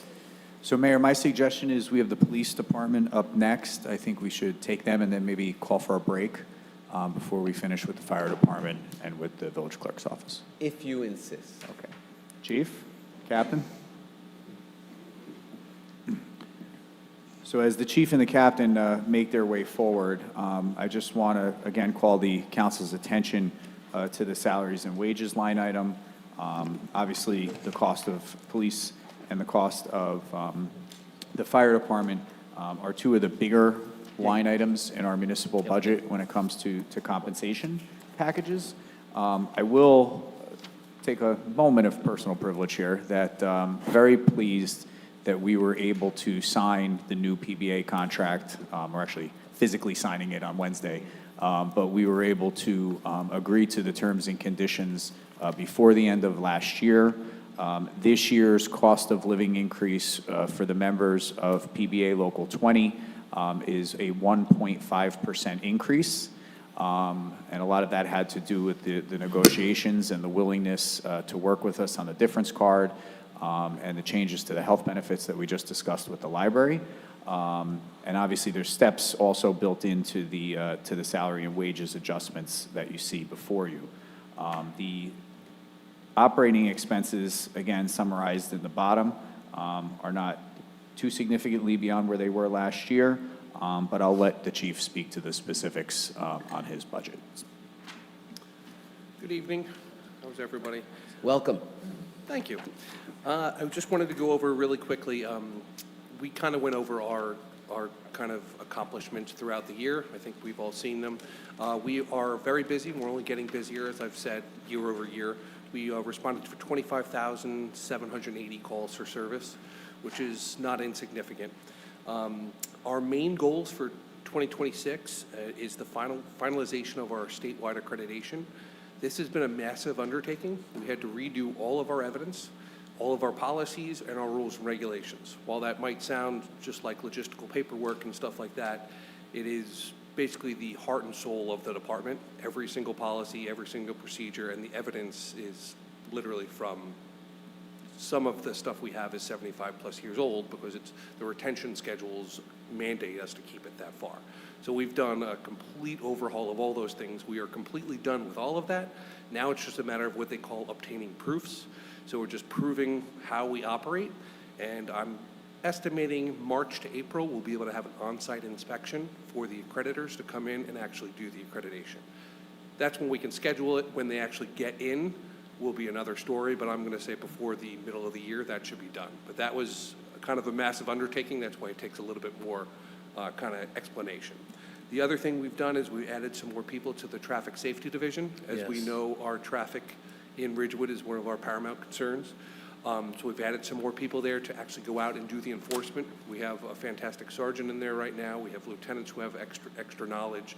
We have a lot of good knowledgeable people. Now what we were doing was adding the people to actually go do the enforcement, to slow the people down, to educate the motorists and residents on how to be safe. The last thing that's a primary goal for 2026 is the Attorney General's office has created a new call it task force, but group for law enforcement education. What that means is that they'll be coming out with more mandated training. We already have unbelievable amounts of mandated training, but now that the Attorney General has come out, and this was one of the last acts they took, with a whole new section to dedicate to training, I am positive that there will be even more of this type of training to come out. So that will affect us because, as you know, we have a minimum. We have to keep a certain amount of people on the road while still getting everybody trained. We can't just pull everybody off the road and train them while they're on duty. We have to actually bring them in sometimes at a cost. But I do, as much as that's difficult, it is one of the reasons that New Jersey law enforcement is so far ahead of most other states when it comes to liability consciousness, safety consciousness. You know, the way we treat use of force incidents is just heads and tails above everyone else. Really quick, as it goes to salaries and wages, I just want to say, if you look at the salary and wages from 2025 to 2026, it looks like it went up, but that's because we were very short. If you look back at 2024, we're only about $200,000 over that, which would account for the raises and the steps and all of that. 25 kind of gives you a false sense of a number, and it looks like we're $767,000 above that number, but that was because we were very, very short on staffing. So I would ask you to just look back the 1 year to 24, where we were closer to our optimal staffing. I would like to take a brief second and just thank the council for helping us get back to where we need to be. We are very close to our actual number. We are asking to hire 2 this year because we have 1 person who did not make it through field training, and we have another person who is retiring August 1st. So if we hire somebody in July, it will not exactly make up for it, but it's as close as we could possibly. So Chief, if I could just clarify that those would be both replacements. Both replacement officers. Right. One person who resigned at the end of last year and 1 anticipated retirement for this year. And that person has actually put in through the state, so they are. And what does that bring our head count to? Right. So we'll be exactly at 40, our authorized number would be 49, not including the Class 3s. Not including? The Class 3 specials, because. Class 3, right. Those are, they're technically sworn law Yep. enforcement, but because they're only on school grounds, I'm not counting them in our actual numbers. And they're being paid by the school board? By the Board of Education, that's right. So currently, we're at 47 with an addition of 2. So right now, we're at 48. Okay, and then we lose 1. We're going to lose 1 to go to 47 by the time we get the other 2 and get back to 49. Okay. The other expenses, really quick, the maintenance of other equipment, we actually, I'll give you the highlight first. The operating expenses, it looks like it's going up about $320,092. Again, it's really not, because last year we were under the budget close to $200,000. The reason we were under the budget was we were still short last year. And while we were getting new people there, we couldn't actually get some of the things we needed. We couldn't get to all the trainings we needed. We couldn't also get some of the people up on some of the systems. So while it looks like we're going up 300,000, it's really about 100,000-ish. And again, most of that, and I'll go through, that's what the handout I just gave you for there. A large majority of that, 50% actually, is one project, and that's village-wide security. And all the other ones are just basically inflationary costs. I mean, the range has went up. All our contractual services are going up, 5 to 7%. So that's where that's all coming from. But the lion's share of that is the one that I'm figuring we'll discuss, which is the village-wide security. Contractual services, which we discussed, clothing and uniforms will be going down about $24,500, again, because we're only going to be asking for 2, and last year we did 6, so it goes down a decent amount. Conferences and meetings is down. Vehicle leases are about the same. They hold pretty steady because we're trying to maintain the same amount of our fleet. And again, I'll ask that you look, while that's a large number at 210,000, it did reduce our capital by about 320 to 360,000 a year. The police vehicle maintenance, we have as 125,000. We did not end up using all of that last year, which is a good thing. It's just to line make item? sure our cars. Police vehicle maintenance. 56. Thank you. 56, yep. We ended up not using a lot of it, which is a good thing. It means we kept our cars in very good shape and didn't damage them. But it is something that we want to make sure we have available so we don't have dented and dinged and dangerous cars. Is there any questions about the operating? And then I can go on to capital or? Can we just go back to, I wasn't following the salaries. So you're at 7.9 million proposed on salary. In 2025, you were at 7.5. 2024, you were at 7, looks like 7.1. So I didn't quite track with what you were saying. So I was saying, if you look closer to, let me get back to my page here. The total salary and wages in 24 was like 7.2, and the Right. total salary in 26 is 7.4. So they're much closer. I was saying, if you look at the 2025, it was like 6.7. It was much lower from Okay. the number I have, because we didn't have that many people, or 6.9 was the, it ended up being the exact. All right, No, I think the I see. actual I was was looking at 6.7. total, I see what you did. You were looking at the full-time, I was looking at total. Okay. Oh, you're looking at, I was looking at just the full-time salaries, and I was trying to explain that it was because we didn't have that many officers. We were short, so I would rather look back 2 years to where we were closer to being full staff than look at 25, because otherwise it looks like we jumped up dramatically. And I'm going to assume that the bulk of the difference then overall is just, because I get the 2 people issue, it's just contractual. We're required to pay our 2 to 3% every year. The rest of that is just contractual and steps. A lot of the officers, we have junior officers, and they're stepping up. So they're in their steps, and they're coming up. So that makes up all of it, really. There's no extra personnel being added to this. And then if you were fully staffed, you wouldn't have overtime as Well, much. I would love to say you wouldn't have overtime. The overtime will be minimized. That's why we lowered it here. But overtime in police service, fire service, anything that's 24/7 is, the FBI gives you the estimate of 5 to 10%, which is a massive estimate.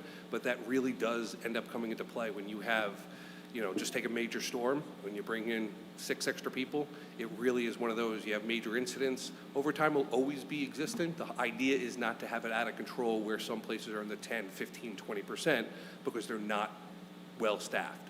When you're well-staffed, it's not something that we rely on, whereas you actually have towns that have overtime every weekend, every, Sunday, every month. We are not going to be in that case. We'll have it only when there's a critical incident, a storm, a major crime to investigate. That's kind of what will always happen, no matter where you are. But it's to prevent this shift is short and we pay overtime every time it's supposed to be there. That's the key, because that's where overtime costs just skyrocket. And the training mandates, as Captain Ender just brought up, we're not 100% sure what they're going to be. Last year they added, and again, I'm not against what they added. It's just it's hard to fund them. They added defensive tactics, which I strongly believe in. They added active shooter, again, strongly believe in. But they add 8 hours. This year it's 16 hours. Well, 16 hours is 2 full days for every one of our officers. Say we have close to 50 officers. That's a decent amount of time. While we can get some on duty, we cannot get all. It's impossible. We need people to be working. And they keep increasing that. Next year there will be, another component of critical incident management. I don't know what that's going to be yet. They don't know what that's going to be yet. They just came out with that guideline on how everybody wants to do active reunifications, which again, brilliant idea, and we do need it. But are they going to make every officer do 8 hours, every officer do 16 hours? We don't know. And when you're looking at those are $50,000 to $60,000 price tags every time you say every officer has to do this amount of training. So Chenzo, that's one of the primary increases, not increases, but causes of overtime. Because I look at these every 2 weeks, and whenever you have guys that are on training, you have to staff to get your minimum staff. So you wind up having these guys staying over for the next shift or coming in to satisfy the shift. So that generates a lot of the overtime. Yeah, the mandatory training, and we do a lot of training. Most of it is not mandatory, and that will cost us no overtime. We make sure we schedule, adjust, and we actively manage our department so this does not create our overtime. But the mandatory training, that's going to be overtime, and it's one of those where when you say you have to get every officer somewhere, there's really nothing we can do. And again, it's not a Ridgewood police problem. It's not even a New Jersey problem. This is nationwide. The officers that have to go to the overtime, they have to do the mandated training, they're almost exclusively on overtime. Other countries figured it out, but they've kind of militarized their police forces, and they just have like squads, and there's no overtime, and it's a whole separate system. But we're kind of on this spectrum here. But we do our best to minimize it by kind of actively managing when we can move people, how we can adjust them. But there's unfortunately a very, very strong limit to that because we need to be able to provide services to our residents 24 hours a day, 7 days a week. There's no time where we're like, oh, everybody's off, they can go to training.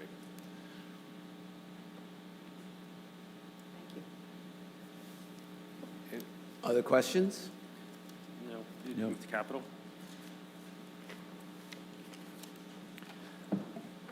So moving on to the Capitol, we're still in the process of switching over the radios that we had started last year. We have a little under half of the portable radios bought.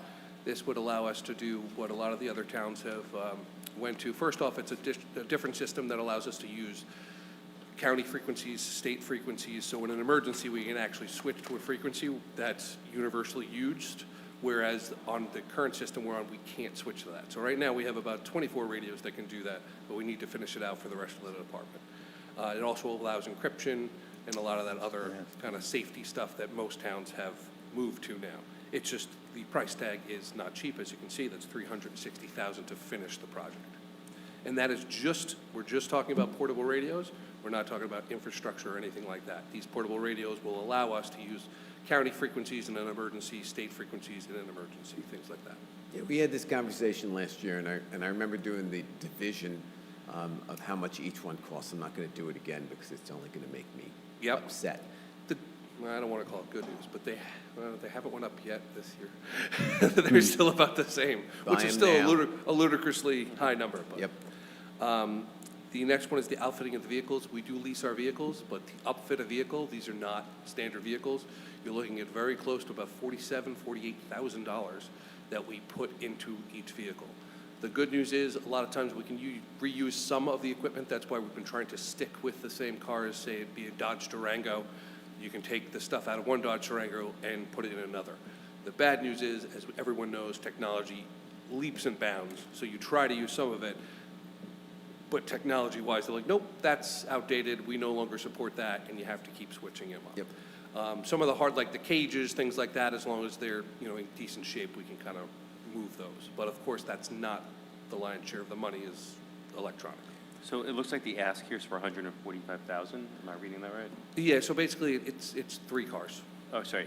So what does that get us? So what's your total? What is the 140? That's your total ask is 145 for capital. Total, yeah, that's a total. So And it'd be what does about that get us? 3 cars fully outfitted. Not the cost of the car. That's just the outfitting of the car. But what about the radios? Where's that?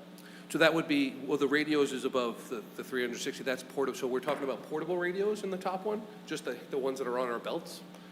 And then the car radios and everything would be in that 150. So you do get the, amazingly enough, the portable radios, the mobiles, are cheaper than the ones that go in the car, even though the ones in the car are much stronger. That's just how that works. I guess the smaller, the more expensive. What's the life expectancy of the portable radios? 3 to 5 years. That's good. Or until technology changes. Yeah, I mean, they say 3 to 5 years, but I mean, it's, that they keep changing. The only good thing I'll say is these particular radios are right now the new ones. So we hope 3 to 5 years, In the past, I'm going way back, prior to this council, way back, sometimes people would try to save money and get like 2 generations or iterations below. The problem with that is then all of a sudden, you can't even get them, and they're no longer being serviced or maintained. And they're like, yeah, those are not on warranty. We won't even support those. And you're like, well, now we're in trouble. Yeah, can we look at flip phones? Yeah, it would be a lot cheaper for everybody to have a phone, but not safe enough. The other one was another big item here is the body worn cameras through Axon. This is another one that, I mean, a lot of my capital, there's really no fluff here. This is an Attorney General mandate. We have to have body worn cameras. Axon is kind of the game in town now. What Axon allows us to do is all of our discovery requests, all of our information sharing for the prosecutor's office, everything like that is just a drag and a drop and a secure link gets sent. The way we used to do it was you burn a disk, you drop it off, they'd say they didn't get it. You burn another disk, you drop it off, they say it doesn't play, they don't have the decoder, 900 million things, and you'd end up having personnel hours out of hand to just do the same job that now you just go drop, boom. And not to mention, when that disk is gone, it's very hard to say who had it, where it went. We used to do trackable, hey, you signed for it. This is all digital signature. This is just the way everybody does it now, from the NYPD, LAPD, Bergen County Prosecutor's Office, State Police. It's kind of the thing. That being said, that's why Axon is charging what they charge, because they are a one-service, one-stop shop now. They are kind of what you do, what you use. Everyone in this county, in the state, pretty much the nation uses. Other questions? The last thing I wanted to bring up, because this is in my budget, but it's not primarily police department, is, that's why I had to bring it up, village-wide security. This is for the cameras, the swipe cards, pretty much everything from the stable to grading. This includes panic buttons, security upgrades at some of our ancillary facilities, including the village garage, on Chestnut Street, the stable, some of the smaller facilities that don't have a direct line to the police department like we do here in Village Hall, that in the event of an emergency, have the infrastructure to put them in the safest space necessary. So that is what, this is the hardware for it, and that 50,000 that was in the operating, that I said was 50%, that's like the software, the licensing and all that. So it's a major project, but pretty much the police department's in charge of it. We're making sure that, we coordinate it all, but it is kind of something that could be looked at from multiple budgets, because these are not all going, actually, in fact, none of these are going to the police department. They're all going to multiple different areas of town. But And at Monday's budget meeting, you'll hear more from some of the other directors about what their concerns are and their needs are in this space. Does this cover the library as well, or do they have separate security? they have mostly separate security, but we do have a lot of stuff that points towards them, and we kind of overlap with them, but it's not completely dedicated to them. Anybody else? Gentlemen, thank you so much. Oh, of course. Thank you. And with that, Mayor, if you'd like to take a break, I think Chief Judge will be here around 7:15. great. 7:15? Yep. Okay.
Oh, yeah, good.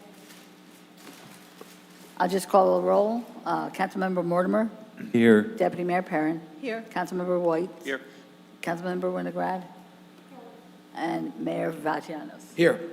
And we will now resume and begin with Fire Department. Chief, thank you so much for being here.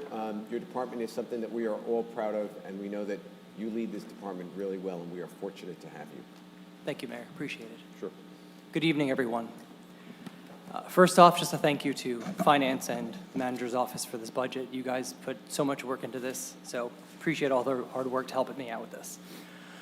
Starting with salaries and wages, no increase of personnel, so the only increases are contractual percentages and steps. That's really all I have for salaries and wages.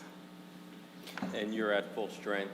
Any concerns or issues? We finally are, right now. I will What's always, your head count, John? 46. Okay. I will always say I'm looking for more. I'll never deny that. If you want to provide 3 this evening, I'm happily going to accept that. 6 would be even better. So gracious of you. Of course. I'm always aiming for those NFPA standards. However, I understand where we're at, and currently we are at full strength, so yes. And any expected retirements anytime soon? Not this round. I'd say in a 3-ish years. Okay. I think we're going to start seeing some change. Okay. Moving on? Yes. Okay. Other expenses, I'd just like to bring your attention to, I guess, a couple talking points. 051 to start. Just to explain why the increase was so much. Oh, yeah. Yeah. In 051, what we did this year was after talking to the garage and after we're looking at the problems we had with some of our apparatus this year and the expenses that we had, we are like to go to Campbell, who is doing the repairs right now on our current vehicle, and they do a preventive maintenance once a year on the engines, the rescue, pretty much all the big major vehicles. The garage is wonderful, just these vehicles are getting more specialized, more technical, more electronics. There's so much more in them, and by sending them once a year here, we truly feel that they'll, almost like buying insurance, it'll pay off on future repairs by having them do a full once through every year. So that's why that increase is there. 029 are the other 2 increases I'd like to bring to your attention. If you're on the actual 029 sheet, there's something called First Due Software. It says $21,000. The true net cost of that will be about $15,600. What that is everything that runs the fire department. So we currently have a software that is incredibly old, and I mean really old. We do all of our mandatory reporting on it. We do all our inspections on it. We do our ISO rating, drill tracking on that. We do everything on this thing. The program's very old. The owner has told me they are looking to go away with the program in the near future, and it can't keep up with our current needs. We spent the last couple of years going through about 6 to 7 different softwares, and some of them range between $25,000 and $30,000. Most of them, this was the best one we found, and it does everything. So it'll do response for us. It'll do everything I talked about, and it's an all-in-one. We had to make the move sooner or later, but that's where that cost is. And the other cost I'd like to bring your attention to is the payment for billing services, the $42,000. So just to explain this, the men and women at the department are amazing, and they do a really fantastic job. With the job they do, it has increased the revenues from EMS greatly. Since the fire department started overseeing EMS, early on we broke $400,000 for the first year in revenues, then we broke $520,000, we broke $540,000, and this past year we're almost $700,000 in revenues. With the revenues, though, comes the expense of paying the billing company, so that is where that increase is from, is just increased revenue cost. So that's where that number is. That number used to be about $28,000, give or take. So we've increased about $15,000 for revenues over the last 2 years. So that's really the changes to OE, though. And the PIOSH account, we were able to lower a small amount just to reduce. With the SCBA we got and the not hiring, we're assuming we'll spend a little bit less on repairs and uniforms this year. So it looks like the changes are pretty modest. I'm sorry? The changes are pretty modest. Yeah, Yep. so that's the only reason for the increase there was that. And as I said, the PIOSH is a very modest change below. So I worked through with our department, I worked through with finance, and despite the I think about 31,000 in increases, we were drastically able to bring that back between reductions, really streamlining some operations, efficiency, costs, and things of that nature. So the increase is nowhere near that. Okay. Capital? Wait. Why did fire prevention go down? That's 015. So fire prevention there is the annual stipends that we put in there. And I think at the end of the year, there's some balancing of accounts, it seems. Because I think somewhere in here, there's about 38,000 credits. So I think that's where it kind of balances through. I'm not So, going to so Olivia, can you talk us through 015? Because the budget request is 23, however, the actual was over 63. And last year, we appropriated 23. So just give us a little backstory on that.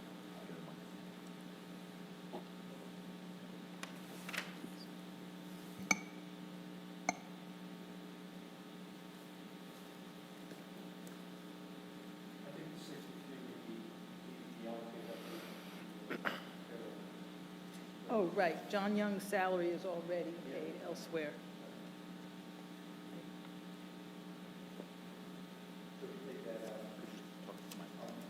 That's okay. And repeat what you said so the folks at home can hear. As you pointed out, John Young's salary is up in there, so if you take that out, you're comparable. Any other questions? Salaries and wages, operating expenses? All right, Chief, can we pivot to capital? Capital, sure. Three things, please don't go by the list you have. Things have changed a little bit. But the first one is what's on there, the sinking fund. NFPA says 15 years frontline, 5 years for reserve for an engine. Our vehicle's 23 years we're up to. We have been thankfully saving money over the last couple of years. You guys have been gracious enough to provide us with that. We have about 520 in that account. I'm asking for 600. That 600 would bring us to about 1.1 million and would put us in this place to place the order for the engine finally. And Chief, can you talk about the delivery time on that vehicle? Oh, yeah. I remember this. If I said 2, that'd be very generous. You're looking at least probably 3, and in some cases, other departments, I've heard 4. And they don't even let you order it until you have the money. Yes, Correct. you cannot, it has to have the money, place it, and then, I haven't heard so much with fire, but some places I've heard in the past, it's been, you want it, here it is. Oh, it's an extra $100,000 more from when you ordered it, if you still want it. That happened to us initially with an ambulance, is why we actually had changed our provider for the ambulance. Were given a price, it came in, they said someone else was willing to pay a lot more, and away it went. Do we have to give a deposit for this? Or do we have to pay in advance? So, You have to give them a PO, purchase order, which is a contract. But no money. all the money has to be appropriated. Has to be and allocated. appropriated, right, but you give them a purchase order. Yeah, the issue that John's talking about is very interesting, though, because they know that you need this vehicle, and so they're bumping up the price, and they say to you, you don't want it, we'll go someplace else. We know plenty of municipalities that want to buy this. But once you issue a purchase order, I mean, isn't there some contractual arrangement? Absolutely, that is the contract. Typically, what happens is, once the money is in place, the fire department will put a committee together, and we'll start to draw up what the specifications are for the truck that we're looking for. And then, once that process is undertaken and the vendor knows what the specifications are, then they'll price that out and they'll issue us a contract, a purchase order, as Bob said, which then is binding. Okay, good, thank you. Good, okay. Number 2 is the garage door replacement. This year, we replaced 2 of the front garage doors. They're about 34 years old from when the building was there. We replaced 2, and I got a quote for $20,267 to replace the other 2, just to finish off the project. And then the last request right now, there's no dollar value for at the moment. We're determining a place for the 3rd ambulance. Due to changes at Douglas, we're looking for a new location for that. We're in talks with 2 other municipalities who just built some storage, so we're trying to get some pricing and how they handled that. And we also have to meet with our new engineer right now just to finalize some numbers, locations, things about that, because I know there's some where we can and can't place things in the town because of flooding and things of that nature and space issues. So we should have a better handle on that by the end of next week, and by the time we come back with a full recommendation on capital, that will likely be part of this. Good. That's all I Questions? have. Nope. John, thank you so much. Perfect. Have a great evening, everyone. Thank you. Thanks. You And too. you, be well. All right, and last but certainly not least tonight is our village clerk, who's going to go over the clerk's office budget in addition to the elections budget for 2026.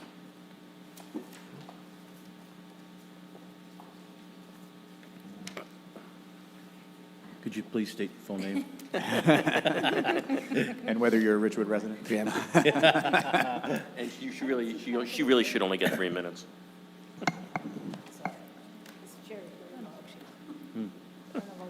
Yeah, that's a little low. Very low, here we go. Okay.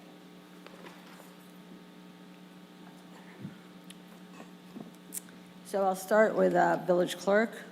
We have no change in personnel.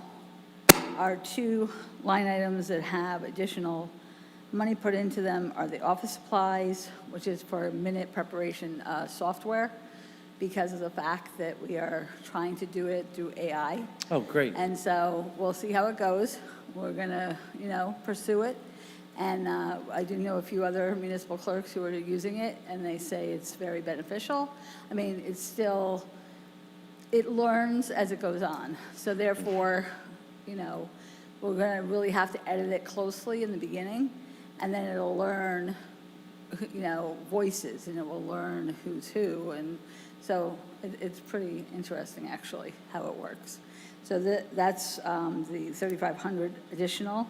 And then for the village code updates, I really have no control over that because of the fact that the more ordinances we do, the more we have to update the village code. So I did put an increase in just in case, we stay where we are and we continue to pass a lot of ordinances. So that's basically the changes in that budget. I think it's great with the AI because when we were at the League of Municipalities, I went to the governing with AI. So in addition to the minutes, there's also AI that can be used for Oprah requests, and it can redact what needs to be redacted. And so I would say that in addition to the clerk's office, that AI can be used on our website so that residents could find the information faster. So that's an investment that will save time and money over the years. So thank you for starting that. Okay, I haven't seen the Oprah portion of it ever, and I don't know of any clerks who are using it. So that's something that I'll certainly look into for future. Yeah, and I can give you the contact from the. Yeah, that'd be good. In elections, legal ads is up because we do have a municipal election, so there are some additional ads that do have to run for that election. And then under other contractual, we get charged from the Bergen County Clerk for the primary election expenses. We really never know how much it's going to be. It's based on the number of registered voters, the number of ballots that they send out. And so this past year, it was $29,513. So I just upped it a little bit so that we could, pay that bill. There was a year where they gave us the bill, and it was quite significantly high. And the Bergen County Municipal Clerks Association actually asked John Hogan, the county clerk, to review it to make sure it was accurate. And it actually came back as lower. There was a calculation error. So I'm very happy that we as a group did that because the increase was quite substantial. And it came back down to where it should be. So that's basically the changes. Heather, I don't know if you have questions. Can you speak a little bit to the, and I don't believe it applies to elections, and you would know more about that than I would, but the change in the law that goes into effect this year with Right. regard to legal advertisements? Sure. So legal advertisements, as of January 1st, we have to put in 2 ads a month, 1 week, 2 weeks apart, so twice a month, 2 weeks apart, indicating that this is where they can find legal ads on our municipality's website. In addition, as of March 1st, the Secretary of State is also supposed to have a listing of all municipalities and where it is that you can find their legal ads. The Secretary of State has not yet provided us with that website, so as of March 1st, we'll have to incorporate that into our ad. So we have to advertise that twice a month from January of this year to December of this year. Then in addition, as of March 1st, we can start exclusively advertising on our website, which will save us money. So this will be all our bids, it will be all our regular legal ads for ordinances, resolutions, the budget. It does not preclude you from advertising in the newspaper. So there may be certain things, like maybe the budget you would want in the newspaper, and we could do so. And if you don't want to, you're not required to. But, you know, there may be certain things that we do want to have in the newspaper for whatever reason. So I do need some money to be able to do that. So we have worked it out that we're using Laserfiche, and we'll be able to direct it to that. And so we'll have the introduced ordinances. Most of them have to be up for a week. Some do have to be up for 10 days. And then after that, they go to an archive. So that it'll be archived for 2026. And then when we go into 2027, there'll be a separate archive for 2027.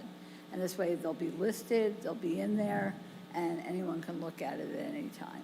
So, And I believe the election advertisements still need to go through the newspaper, because that wasn't mentioned in the local yeah, finance that notice. wasn't. And so I have a feeling that that's probably the case.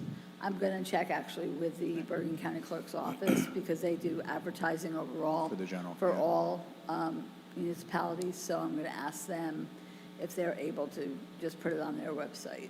So I thank the legislature, because it's definitely a move in the right direction. And I think, you know, the demise of the Star Ledger probably hastened them in getting this done, because of the fact that that was the major newspaper that many mid and, you know, southern municipalities used for their advertising. So it's a good thing. Anything else? Sure. Are you Good? Any discussion on a reduction of polling locations? No, and really, the machines are bigger, and they have been reduced in size, in the sense that